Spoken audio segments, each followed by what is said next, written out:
Día quinto. Jesús se le aparece a San Francisco de Asís. Francisco se enteraba de que poco a poco Asís se repoblaba. Como él, ella recuperaba la salud.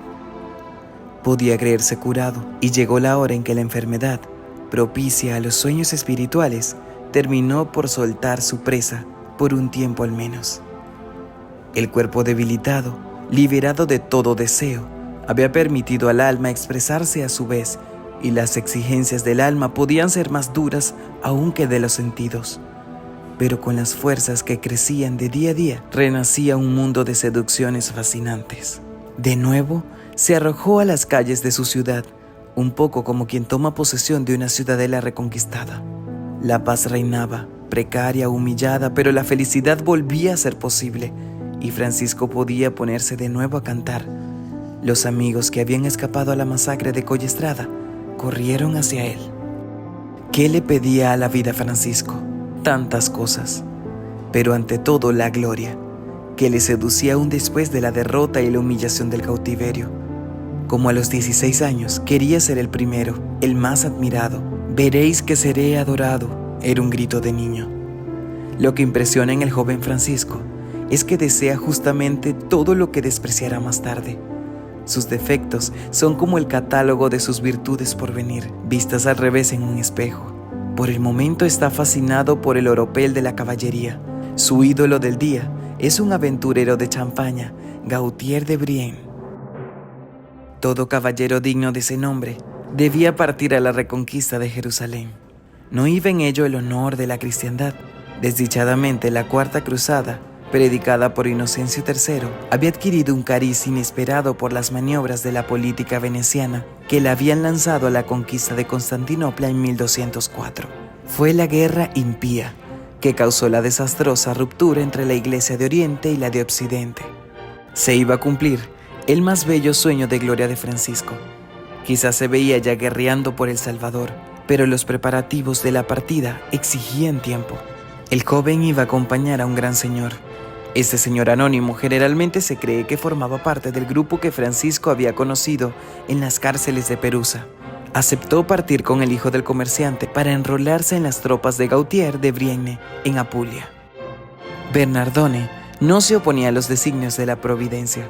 Muy al contrario, puesto que su hijo iba a partir con un señor, era preciso que su armadura fuera bella, y los mejores herreros de Asís se pusieron manos a la obra. Imaginemos el trabajo que representaba la confección de ese vestido de acero con articulaciones múltiples. Todos los movimientos del cuerpo estaban previstos y como no se atendía al costo, el acero se realzaba con placas doradas cinceladas con arte. Semanas pasaron en ello.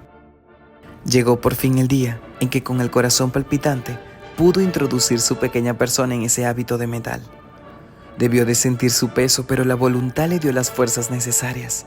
El ensayo, ¿qué otro nombre darle?, pareció satisfactorio. Un magnífico manto amplio y completamente bordado de oro fue estrechado sobre los hombros del joven guerrero. Se creyó más prudente antes de la gran partida que se paseara equipado así por su camino. De ese modo sabría si todo marchaba conforme a sus deseos. Entonces tuvo lugar un incidente que llenó de admiración a los testigos.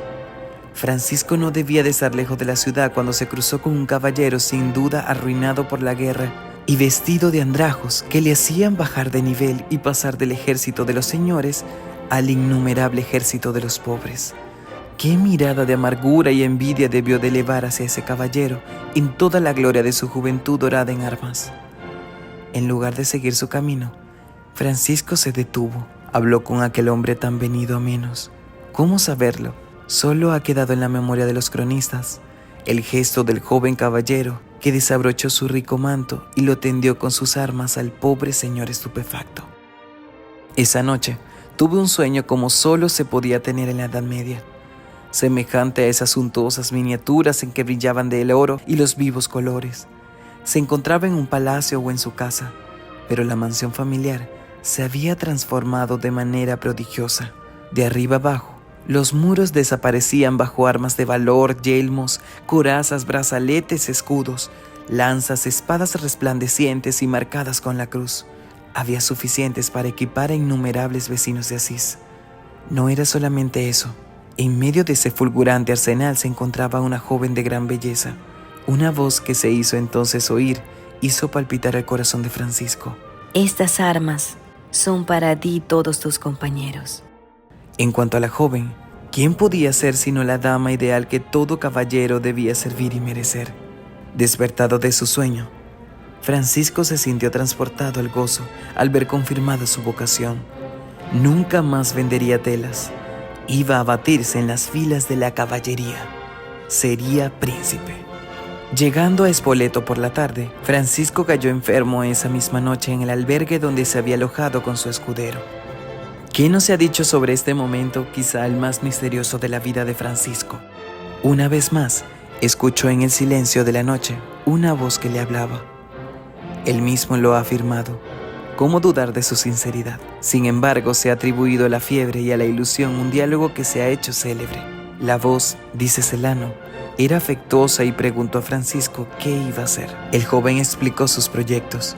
Su interlocutor le dijo: ¿quién puede darte más, el Señor o el servidor? El Señor. Entonces, ¿por qué abandonas al Señor por el servidor y al príncipe por el vasallo?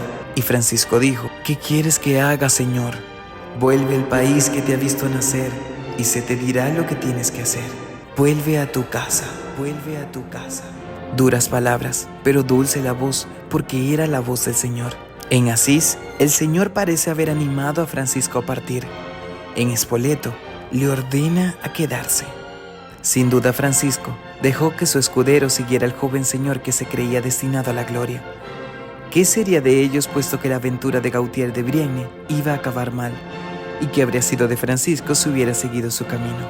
Permaneció algún tiempo en Spoleto, y en los mismos días en que Gautier fue hecho prisionero y los suyos exterminados, Francisco soportó los asaltos de una fiebre cuartana. A Francisco le había sido dada la orden de volver a Asís. Allí estaba. ¿Qué iba a hacer? Entre el joven y su padre, fuera de sí. ¡Mi dinero! ¡Mi dinero! Debió de haber al cabo de los largos y mortales minutos una especie de paz endeble, un arreglo más financiero que sentimental. Ahora que los grandes ensueños caballerescos se habían disipado lastimosamente, Francisco se pondría de nuevo a ganar su pan como en el pasado, al almacén pues.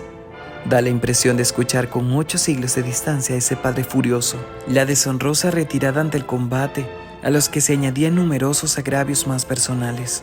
Copiosas debieron ser las lágrimas de Pica, pero ella comprendía. Las madres lo comprenden todo.